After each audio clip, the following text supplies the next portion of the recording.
नमस्कार, news nation देख रहे हैं आप। आपके साथ मैं हूं नवेद और बड़ी खबर बता दें आपको, वित्त मंत्री निर्मला सीतारमण के बजट पेश करने के बाद अब रिएक्शन आ रहे हैं।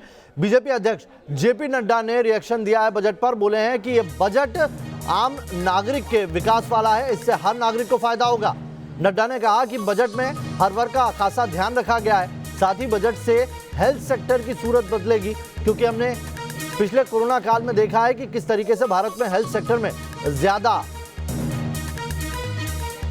प्रावधान नहीं रखे गए थे और इसीलिए हेल्थ सेक्टर की सूरत बदलने वाला बजट है। किसानों की आमदनी को बढ़ाना इसमें लक्ष्य है और सबको घर मिले, सरकार की यही प्राथमिकता है।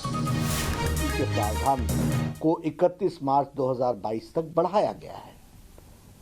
अगर 1938 में चले आ रहे इंश्योरेंस एक्ट में बदलाव एक सकारात्मक कदम है जो बहुत दिनों से चर्चा में था लेकिन किया नहीं गया था, उसे प्रधानमंत्री मोदी जी ने आज उसमें परिवर्तन किया है। सरकारी बैंकों में 20,000 करोड़ रुपए का निवेश बैंकिंग सेक्टर को मजबूती प्रदान करेगा। 15वें वित्त आयोग की सिफारिश माने जाने के बाद अब राज्यों को केंद्रीय करों का 30% से बढ़कर 41% 41% उनको हिस्सा मिल सकेगा। कैपिटल एक्सपेंडिचर के लिए हमारे 5.54 लाख करोड़ रुपए खर्च किए जाएंगे और उसका प्रावधान किया गया है, जो कि पिछले बजट से 30% अधिक है, 30% अधिक है। इसके अतिरिक्त राज्यों और स्वतंत्र बॉन्डेज यानी बॉन्ड्स भरने का भी उनको 2 लाख करोड़ रुपए दिए जाएंगे।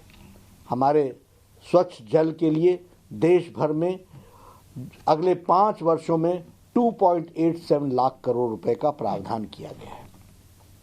शिक्षा में 100 से ज्यादा सैनिक स्कूलों को हाई एजुकेशन काउंसिल का गठन करके उनकी विकास की बात सोची जा रही है।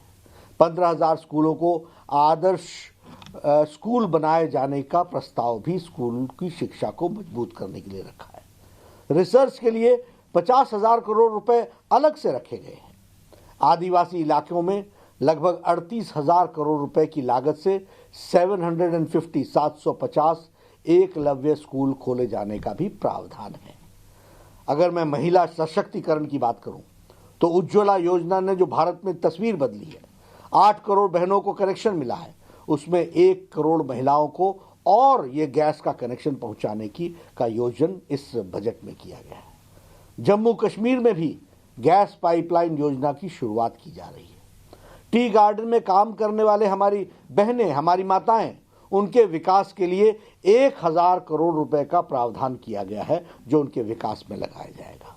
हमारे जो प्रवासी और असंगठित क्षेत्र में काम करने वाले मजदूर हैं, उस असंगठित क्षेत्र के मजदूरों के लिए अनेक योजनाएं लाई गई हैं। देश भर में एक देश में एक राशन कार्ड योजना लागू होगी।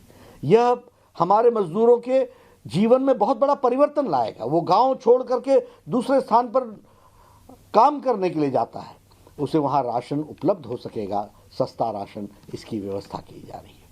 एमएसएमईज के लिए 15,700 करोड़ रुपए का बजट कोरोना संक्रमण के समय छोटे, लघु, सूक्ष्म एवं मध्यम उद्योगों को मजबूत करने की योजना रखी गई है।